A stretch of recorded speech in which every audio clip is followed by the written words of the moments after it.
See if we got some lighting that's a little bit better this time. Guys, I hope you guys are doing wonderful out there. This is Rocky. You know, I, I'm watching the news. I just got off my second job, and I'm sitting here watching the news. Um, they just sentenced this guy over here in the Bay Area to life, probably like two or three life. I think it was three life sentences. Guy's never gonna get out. He was a child sex trafficker. He was actually an airline pilot. He was very well known in the airline industry. He was an airline pilot, and he was flying over to Thailand or the Philippines or something like that, and he was ordering young girls as young as 7, 9, and 10. And it just brought up a thought to me that I had to get this out there.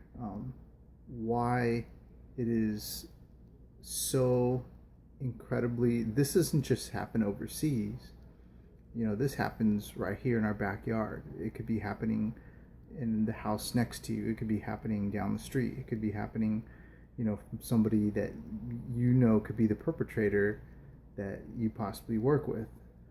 I'm not here to scare you at all. Matter of fact, the more you think or talk about it, those things you can actually bring them to fruition. You don't want to do that too much.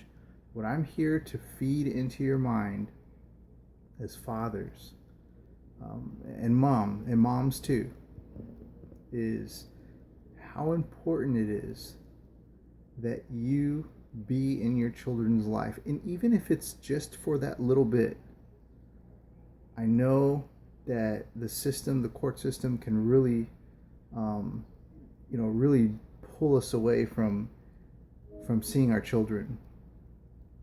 And we can have limited time. But I think it's so incredibly important that even that little bit of time that you do have, that you talk to them, you get to really, really know them inside, watch their mannerisms, really study them, and try to understand, what are some things that you can maybe see that may be bothering them. What are some things that make them happy? See if there's some people that are in their lives that they see on a regular basis makes them feel uncomfortable when you talk about them. Maybe there's something they don't like about some certain person, or for some reason. Not little things, but like little things like, oh, they wouldn't give me this candy because I didn't pick this up or something like that. But it could be, you never know what you can find out. So ask the questions. It's okay. Don't feel like you're interrogating them. Do it in a gentle way.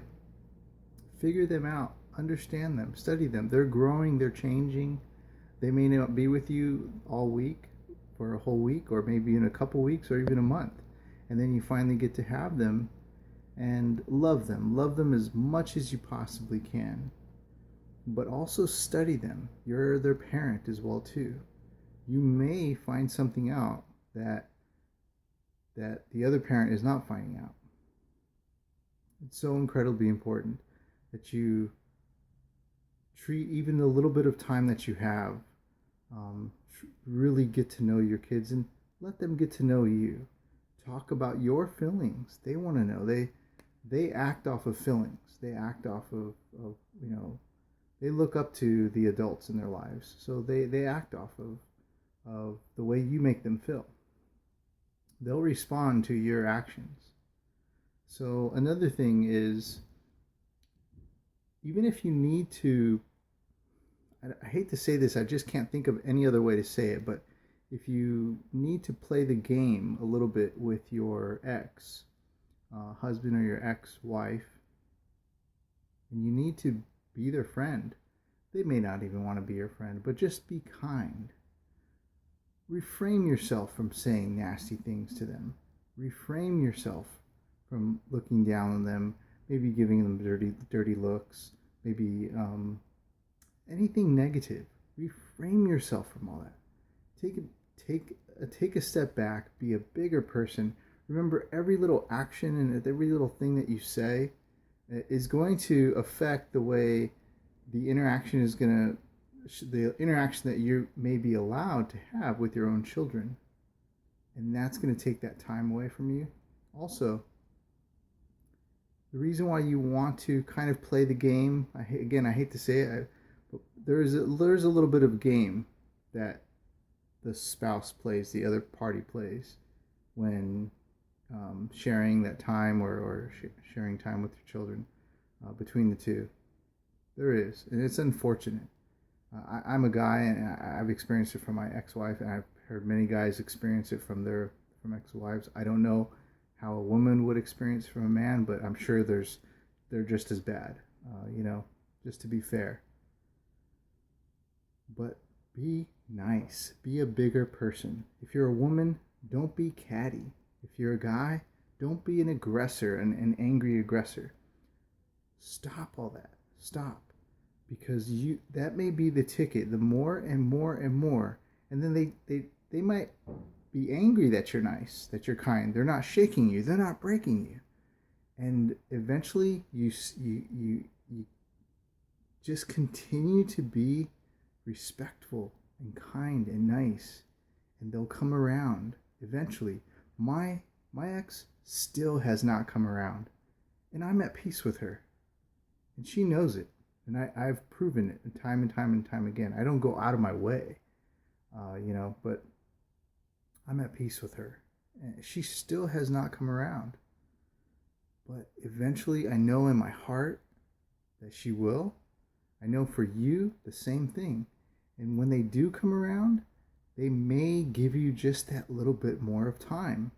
That is so incredibly important. They may be okay with this or that. They may not. Who knows? I don't know. I'm just saying.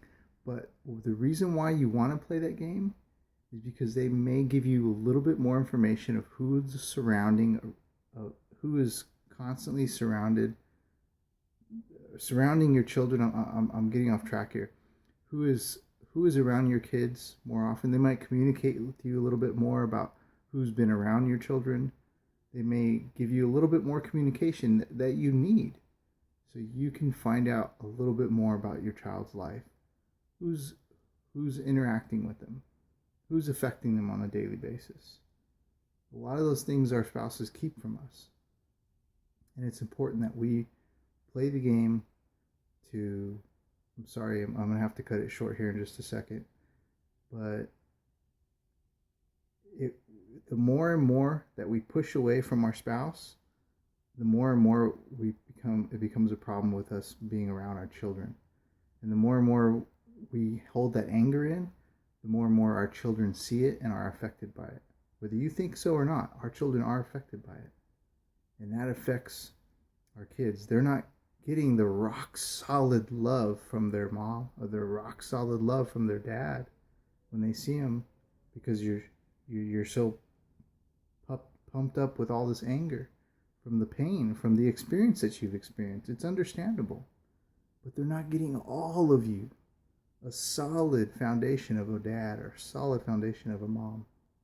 And if they don't, they're going to seek some type of comfort somewhere else down the road. If not as a child, then as an adult. And it may be to things that we don't want them to. So it's incredibly important to love them, nurture them. Even if you have a little bit of time, nurture them, love them. They need you. And you study them. Study them, because they're ever so changing. And those are our kids. We have to know them. We have to know them like the back of your hand. You have to know them in and out, so that way you can be effective parent, even if it's for a little bit of time in their lives, through and through, for years to come. Thank you so much for listening, guys and ladies. Please love and respect all people and all things living. This is Rocky. Take care. Bye-bye.